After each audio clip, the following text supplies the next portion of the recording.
Hey guys, welcome back to the channel. Whether you're here to compare apps, learn something new, or just stay updated, you're in the right place. Let's jump straight into it. Alright guys, welcome back to the channel. Today, I'm going to show you the best way to remove ads from your TCL Smart TV.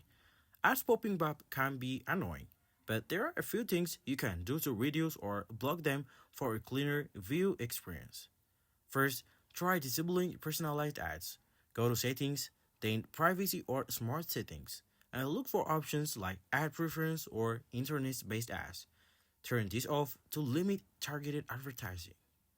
Next, if your TCL runs on a Roku TV, you can adjust your Roku account settings on their website to disable ad tracking and data collection, which reduce ads personalization.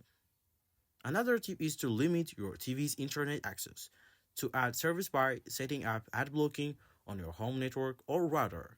You can use service like Pi-hole or configuring parental control to block common ad domains.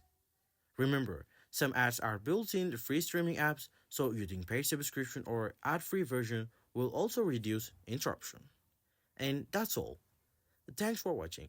If this helps you out, cut down ads on your TCL Smart TV, please like this video, leave your questions in the comments, and subscribe for more Smart TV tutorials and guides. See you in the next time.